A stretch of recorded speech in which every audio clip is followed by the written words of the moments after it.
Amen. You have your Bible, First Samuel chapter 24 is where we're looking. I think I've got a lot of the verses on the PowerPoint, but I want to try to stay with my notes so that I'll finish everything up today. But First Samuel chapter 24 is where we're going to be looking. Let me walk you through some thoughts. I've titled the lesson, Avenge Not, I Will Repay, saith the Lord. And here's the first thought. Revenge has been called life's most subtle temptation. You can't go through a fallen world without being wronged. Would you agree? You're going to be wronged, you're going to be slighted, you're going to be misunderstood. All manner of things can happen in our life that really are a source of discouragement. Let me read to you a little bit from my notes so that I can stay on track. I wrote this in some of my thoughts for the lesson, that revenge has plagued humanity since Cain slew his brother Abel. I think that would be the first act of revenge. And then the things that revenge does. Revenge, I wrote in my notes, is an unbridled expression of anger and bitterness. So what does revenge do? And I'm going to pause there. I've got three things that it does. But you tell me, what are some things that when somebody's looking for revenge or vengeance, what are some of the things that happen? It can be consuming. Absolutely. What else? Loss of sleep. Wake up at night, can't go to sleep, or you can't go back to sleep, or you can't go to sleep to begin with. What else? Other fruits of revenge.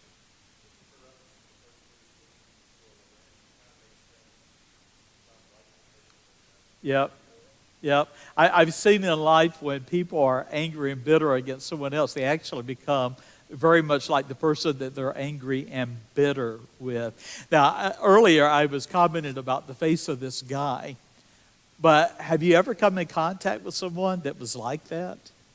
That their temperament was always that. I've known over the years, even some that claim to be believers, that they really are like a dynamite with a short fuse. It doesn't take much to set them off. And as a result of that, they learned probably as a child that they could control others by their temper, by their flaring up. There's three things that I wrote down that revenge can do. One is it can crush dreams. Another is it can ruin friendships. And it could destroy lives, marriages, and family. Now, here's a question. How many of us are susceptible to revenge? How many of us are susceptible to revenge? I'll raise my hand. We all are. When we've been hurt, or we've been wounded, or there has been a pattern of hurts. And we can allow those hurts to start building up until what is a wound ends up being an open, festering sore. Here's a verse that goes with that. Romans 12 and verse 19. Dearly beloved, avenge not yourselves, but rather give place unto wrath. For it is written, vengeance is mine, I will repay, saith the Lord. Now, not going to teach that, but I am going to give you an opportunity to look at it one more time. Dearly beloved, no, Paul's writing to believers. Avenge not yourselves. Don't seek revenge. Don't seek an opportunity to act out your anger or your bitterness. And then it goes on and says, but give place unto wrath. Now I'm going to pause there. And I'm going to ask the question, whose wrath? God's wrath. Now, with that understanding, when I act out of revenge or wrath, I'm actually getting in the way of God's wrath. Now, here's the question. Whose wrath would you rather face, a man or God's? I'd rather face a man's wrath, wouldn't you, than the wrath of God. So look at the verse again. Now, we're talking about revenge. Avenge not yourselves, but rather get out of the way. and give place unto wrath. And then continuing, for it is written, Leviticus, vengeance is mine, I will repay, saith the Lord. So the Lord says to believers, don't worry about getting even. I'll take care of it. Now that doesn't mean that we don't answer someone that is sinful, wicked, or they're acting out. It doesn't mean that we become a lamb for the slaughter. But at the same time, revenge is really acting out against someone else an offense that we feel we have suffered. And so God says to us, I think it's Leviticus 24, but I can't pull it off the top of my head. God says to us, in the law, vengeance is mine, I will repay, saith the Lord. In fact, I think this is taken from the same verse that goes on to say, love thy neighbor. Okay? Now, let me take it a step further then. A little bit of the background with Saul. We understand as we come to 1 Samuel chapter 24 that we've had a history now of David and Saul. First of all, Saul's problem began with his rebellion, his disobedience. And God said to Saul, what you have done is as gross and as wicked as idolatry. It is as bad as witchcraft. And as a result of that, I have rejected you. Now, Samuel could have shown up and he could have said, I'm here to carry out God's vengeance. But he didn't. Samuel said, I'm here to remind you that our God is righteous and he will deal with your sin. So we know at that time that the Spirit of God departed from Saul. And the evil spirit took up residence in his heart. And so there's this reverberation within Saul's life of this anger and bitterness and his wrath. That's where you start seeing him holding the javelin as he's sitting on the throne. He is a man who has a terror in his soul. He's a man that doesn't have any rest. I have found him in life, people that tend to be vengeful people are restless people. They have no rest. It's constant turmoil within them. And it seems like the only happiness they derive is when they're stirring up your pot and not looking after their pot. Right? Now, a provocation, 1 Samuel 18 and verse 7. The women answered one another as Saul and David are returning from war. Saul has slain his thousands, and David his 10,000s. And it was that was enough for Saul to just go off, right? He was angry. In fact, a thought that goes with that, rather than take pleasure in David's successes, by the way, he's only around a 20-year-old man at this point.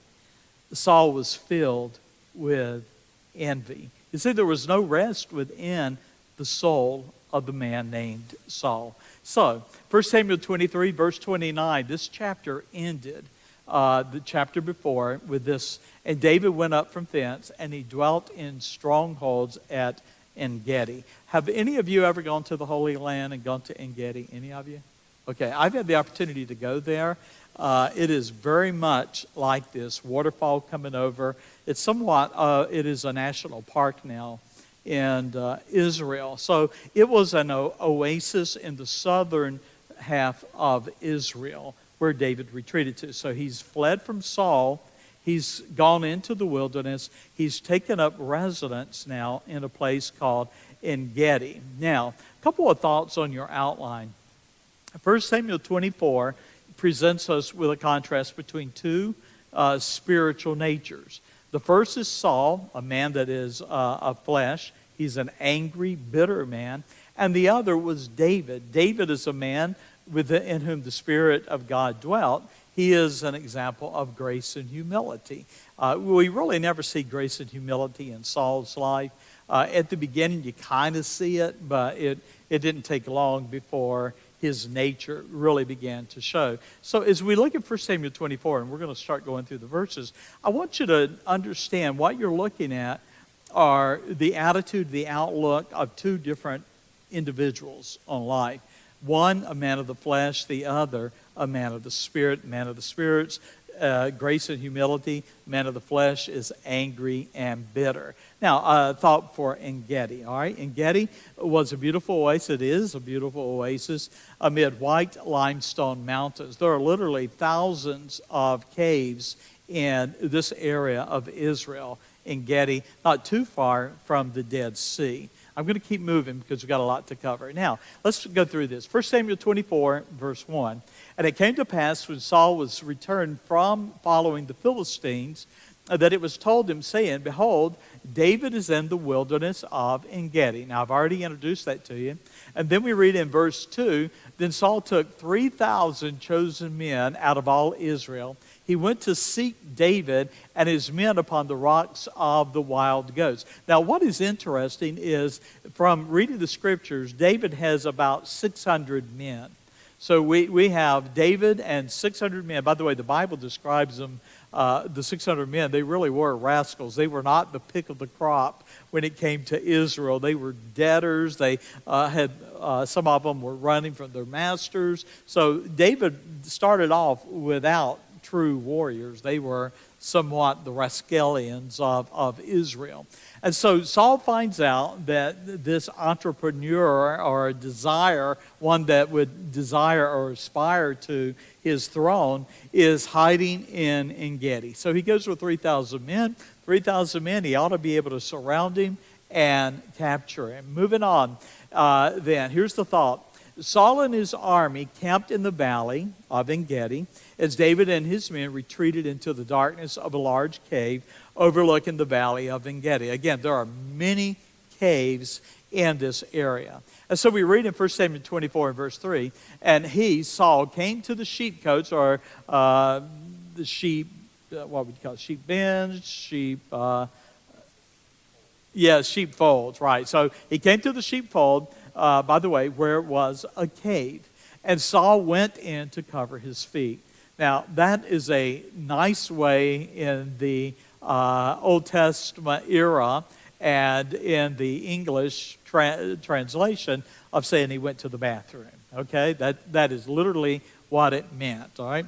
You know, it's funny. Sometimes you might watch a show or something, and the one depiction that is seldom shown is one that is one of life, and that is we're always in a position we need to go and cover our feet. So that's what happened here. So the king he leaves his men down in the valley. He probably goes up with a couple of guards, maybe more than that, and he goes up and inside a cave where he is going to go to the bathroom. Well, it happens to be, of the thousands of caves that are in En-Gedi, it's the cave where David and his men have retreated to while Saul and his men are kept out. We call that providence, right? In the providence of God, he chooses the one cave out of the thousands of caves where David and his men have retreated into the recesses of the cave. David's men whispered at that time, "Now's your opportunity, kill him." Let's be frank. Saul is in a compromised position in the cave, right? He's never going to be more vulnerable than he is right now. Now, here's what the Bible says.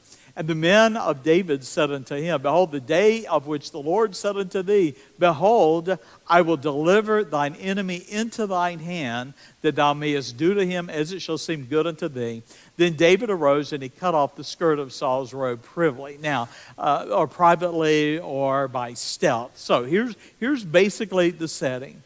Saul has gone into the cave, but not so deep into the cave that it is beyond the light of the outside. David and his men have retreated further into the cave.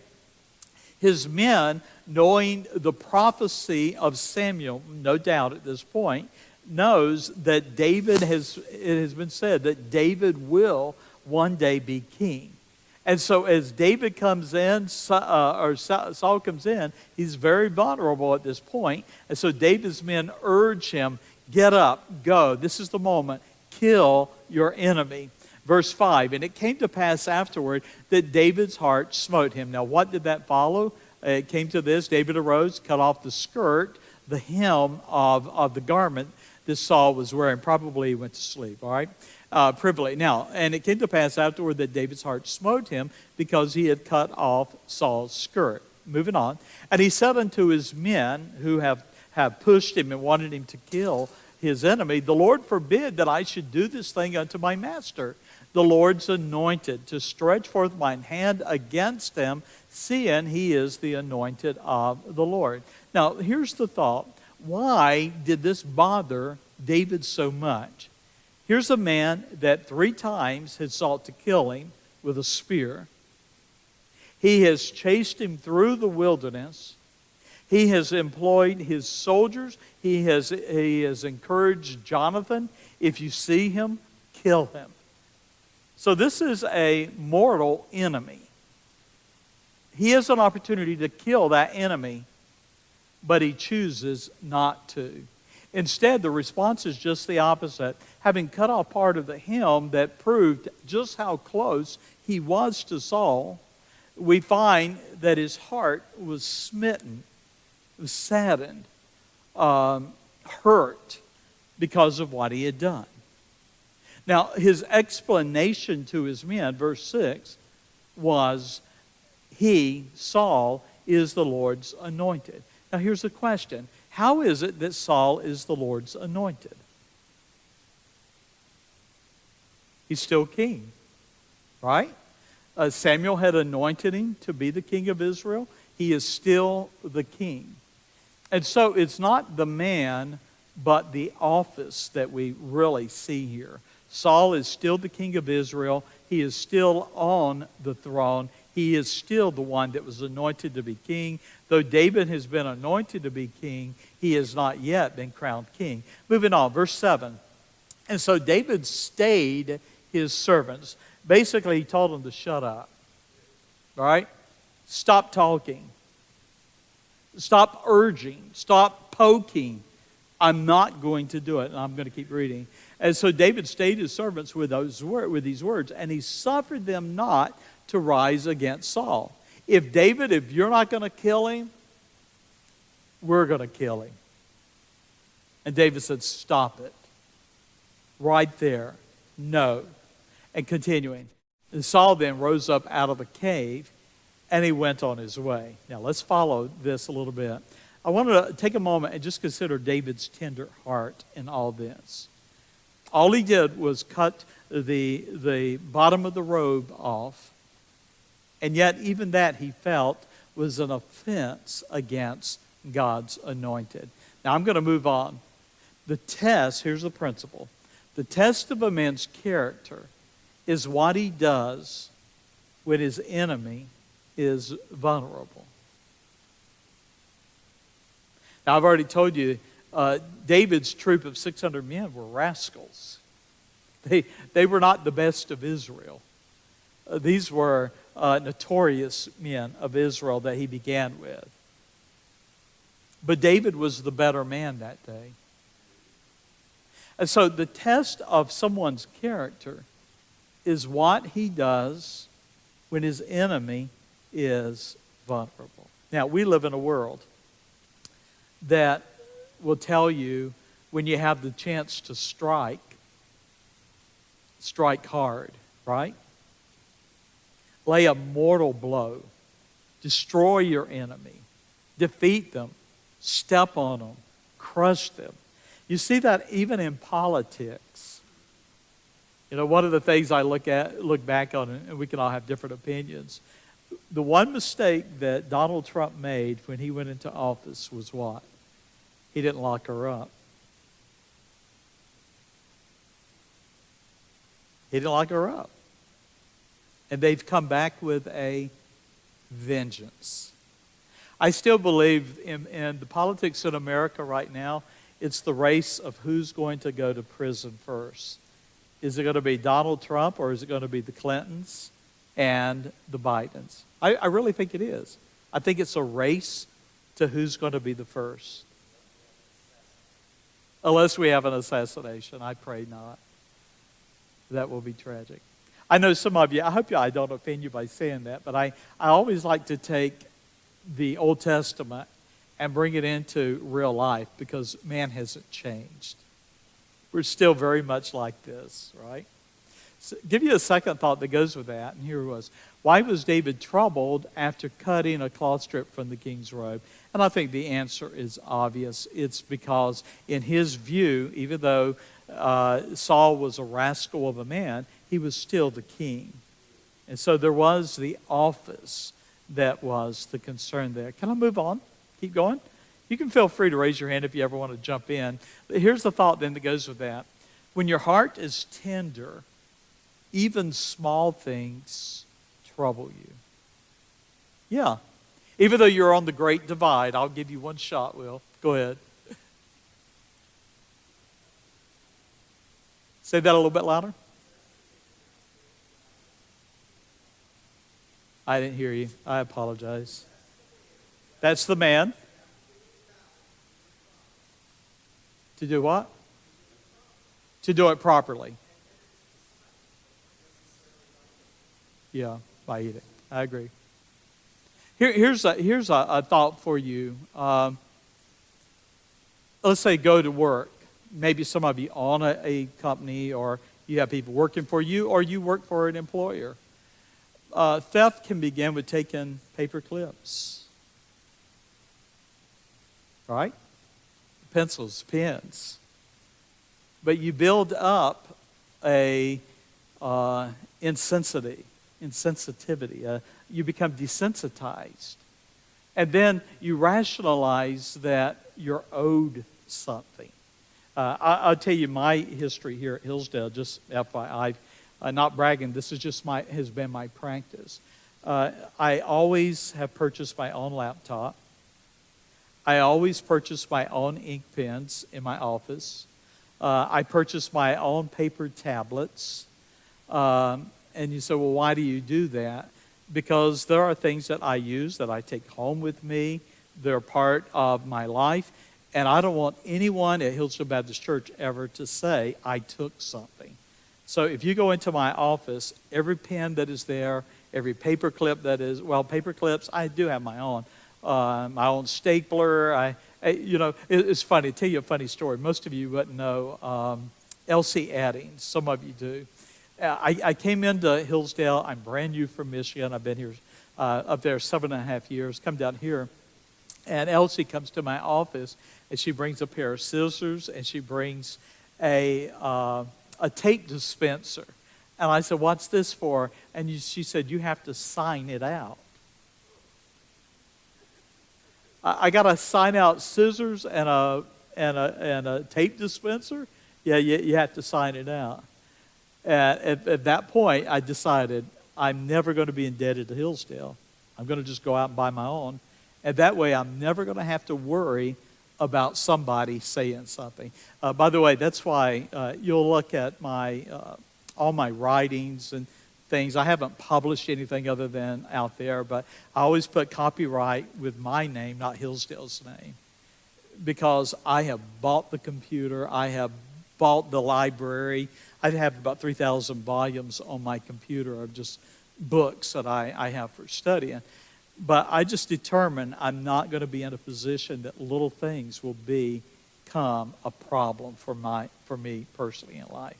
I know some of you say you're paranoid. Well, that might be true.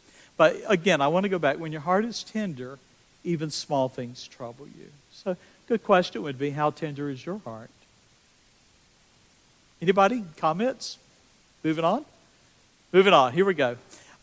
Vengeance is God's business and not man. All right? Here's a fact. If you haven't discovered it, you will. Suffering in silence when your testimony is maligned and your integrity is questioned is a test of your character. What kind of man or woman are you? Are you able to suffer in silence when your testimony is maligned, your integrity is questioned? Now, again, it doesn't mean that you don't answer an enemy, but we don't respond with the same temperament as our enemy does. It's what distinguishes us from walking with the Lord and walking in the flesh. And we know the difference if we are really sincere. We know the difference when we see it and we hear it. Give you a quick story. Well, I'm not going to do it. I was going to talk to you about when we were building this building and all, but I won't. I'm going to keep moving. Romans 12:19. Dearly beloved, avenge not yourselves, but rather give place unto wrath. Vengeance is mine, I will repay, saith the Lord. Here's another. David reflected humility in his words and his actions. He could have killed his enemy, but he decided not to. Let me walk you through that. David, first of all, addressed the king with respect. 1 Samuel 24, verse 8, David also arose afterward, and he went out of the cave. Now, this is with the bottom of the king's robe in his hand. He goes out of the cave, and he cries after Saul, who's now descending from the cave into the valley, and he says, "My Lord the king." And when Saul looked behind him, David stooped with his face to the earth and bowed himself. Now, here's a man he could have killed. Here's his sworn enemy, but that's the scene there. So David is up at the mouth of the cave. Saul is descending, "My Lord the king." And Saul turns and he looks back. David honored the king, if you'll notice then, in his manner, not only in his words, "My Lord, my master, the king," but he also honored him in his physical response to him. Stooped with his face to the earth, bowed himself. Here's another thought. David entreated the king with a question and not an accusation. 1 Samuel 24 and verse 9. David said to Saul, "Wherefore hearest thou men's words, saying, Behold, David seeketh thy hurt." Now, in that, he's addressing what is happening in the king's court.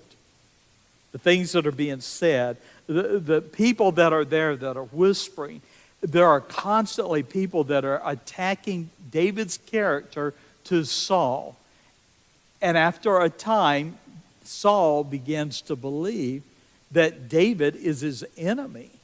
And so in this then, notice how David addresses the king. "My Lord, my master the king, wherefore hearest thou men's words, saying, Behold, David seeketh thy hurt." Why are you listening to people that are saying, "I'm out to hurt you," or "I'm out to destroy you"? Another, David proved the accusations were false by his actions. Now I'm going to take you to verse 10. Here we go. Verse 10, "Behold this day," David speaking, "Behold this day thine eyes have seen how that the Lord had delivered thee today into my hand in the cave. And some bade me kill thee.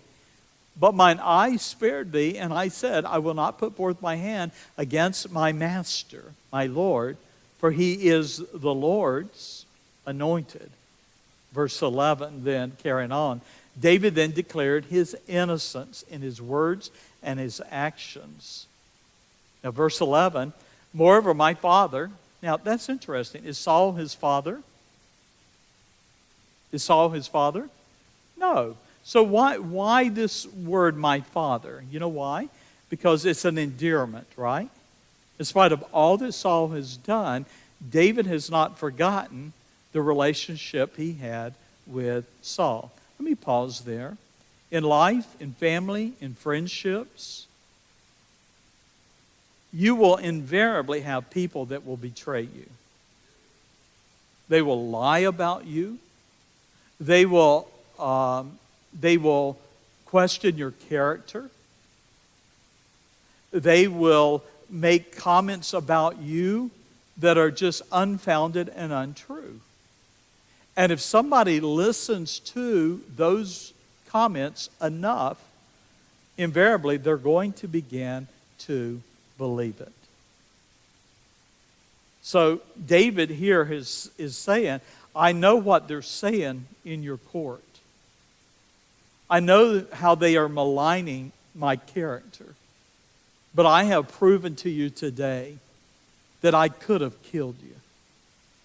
and yet I chose to spare you. Let me read the verse. Moreover, my father, see the skirt of thy robe in my hand, for in that I cut off the skirt of thy robe, and kill thee not. Know thou and see that there is neither evil nor transgression in my hand, and I have not sinned against thee, and yet thou huntest my soul to take it. Now I'm going to keep moving unless you want to raise your hand. All right? Verse 12, the Lord judge, David says, between me and thee, let God be judge, and the Lord avenge me of thee, but my hand shall not be upon thee. There's an old saying in English, give someone enough rope and they will hang themselves, right? So Saul has had a lot of rope, and sadly he will come to a desperate end. Verse 13. Well, moving on. David spoke the truth, but Saul remained his enemy. Now I'm going to move forward with this if you don't mind. All right? The Lord judge between me and thee. The Lord avenge me of thine hand. Verse 13. As saith the proverb of the ancients, a proverb that you know, a wise saying, wickedness proceedeth from the wicked, but my hand shall not be upon thee. Now what does that mean? Wicked men will do wicked things, right? Good men will do good things. That's the meaning of it. It's a wise saying, but it is a true saying. Now, the wicked sometimes will do good things, but the good will always do good. Does that make sense? So the wicked can win your favor by doing good things, by saying complimentary things, by giving you gifts. But they always have a motive. There's something always behind. So wicked men will do good and they will do bad things. Good people will do good things. All right, moving on. After whom is the king of Israel come out? After whom dost thou pursue? After a dead dog? After a flea? Why would the king of Israel stoop down and chase a 20-year-old through the desert? Why are you are like chasing a flea out in this wilderness.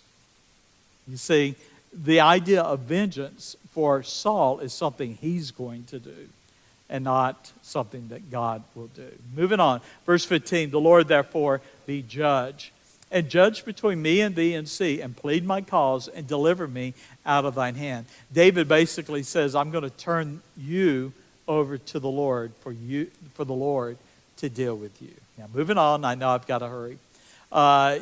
Here's the thought. You have no control over another man's heart. You have no control over someone else's heart. The wicked you will never please. In fact, the more ground you give to someone who is wicked, the more ground they will take. They will never, ever be satisfied. Now, one of the things that I've watched in the culture, if you don't mind me coming to the 21st century for a moment, in the woke culture. Now, the idea of woke ultimately is communism, okay? It is an attack on institutions. It's an attack on truth and reality. Man is a man, a woman is a woman. There's nothing in between. But when you go with the woke, and people suddenly, an athlete or somebody famous, and they say a man is a man and a woman is a woman, and then the woke crowd comes out and says, you're attacking transsexuals and homosexuals and lesbians, and you're wicked, and then the response of the weak people in our culture is, I apologize. But the wicked never forget. Your apology only inflames them. It incenses them. That's why as a church and as a pastor, I cannot apologize for truth. Because if I do, I diminish the truth and I inflame my enemy. I think somebody says, what's wrong with our culture? What's wrong with our culture is that righteous people have been weak. And as a result, the wicked are bolder. Anyway, enough of that. Stay around for the morning service, and I'll touch on that a little bit more. All right. 1 Samuel 24:16, and it came to pass when David had made an end of speaking these words unto Saul, that Saul said, is this thy voice, my son, David? And Saul lifted up his voice and he wept. Now, a wicked man will always be wicked. Let's keep reading, verse 17. And Saul said to David, thou art more righteous than I, for thou hast rewarded me good, whereas I have rewarded thee evil. Oh, that's true. Keep going. By the way, a liar can even speak the truth sometimes. All right? Verse 18 and 19. And thou hast showed me, Saul says, and thou, David, you've shown me this day how that thou hast dealt well with me. For as much as when the Lord had delivered me into thine hand, thou killest me not. For if a man find his enemy, will he let him go well away? Wherefore the Lord reward thee good for that thou hast done unto me this day. Even the wicked can be kind. All right, moving on. Verse 20. And now behold, I know well that thou shalt surely be king. Wow. That's insightful. First time now we get the confession of Saul. I know you're the neighbor who will be king. I know well that thou shalt surely be king, and that the kingdom of Israel shall be established in thine hand. Verse 21, swear now therefore unto me by the Lord, the same thing that Jonathan would ask of David, that thou wilt not cut off my seed, my family, my sons after me, and thou wilt not destroy my name out of my father's house. So we're seeing in verses 20 and 21, however sincere or insincere, at least an honest moment of transparency. Verse 22, and David sware unto Saul, and Saul went home, but David and his men gat them up unto the hold. Now, I wanted to prove that Saul was a liar. All right? 1 Samuel 24, you're going to be king. You know, I made my peace with you, verse 2 and 3. Then Saul arose 2 chapters later, went down to the wilderness of Ziph, having 3,000 chosen men of Israel with him to seek David in the wilderness of Ziph. And Saul pitched in, and you could go on and on and on. Bottom line is this. It only took Saul 2 chapters, and he's back to the same Saul. Wicked men are always going to have a pattern of wickedness. They will, you know. I wish I had time to deal more. I got 2 minutes. Here we go. We live in a sin-cursed, depraved world, and we should anticipate mistreatment. Even for me, it's very easy for me to get comfortable and almost be shocked when I'm attacked, especially attacked for something I haven't done or something I haven't said. But we shouldn't be. We're always going to be mistreated in this world. Revenge. Revenge is a sinner's response to grievances. Secondly, forgiveness is the right response to injury when the Spirit of God rules in your heart. So revenge is the wrong response. Forgiveness is the right response. And then lastly, I think I have one more. Warning, bitterness destroys the good and defiles the innocent. We looked at this earlier. Look diligently, lest any fail of the grace of God, lest any root of bitterness springing up trouble you, and thereby many be defiled. Let me go back. Bitterness destroys the good and defiles the innocent. You let a wicked, angry man or woman in your life, you give them access to you, to your family, and they will eventually destroy you. The Bible says in 1 Corinthians 15 and verse 33, evil communications corrupts good manners. We have to be careful about the things that we listen to, the things that are being said to us, because invariably, if we're not, it will eventually corrupt. It will eventually destroy.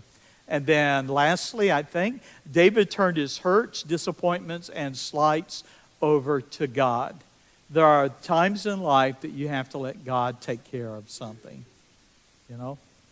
And I will confess, there have been times I said, Lord, I'm going to let you take care of it, but I really wish you would hurry up about it, all right? And I forget that God is long-suffering to usward, right? He's patient, and we have to trust Him for that. Well, enough of this. I think I've taken enough of your time today.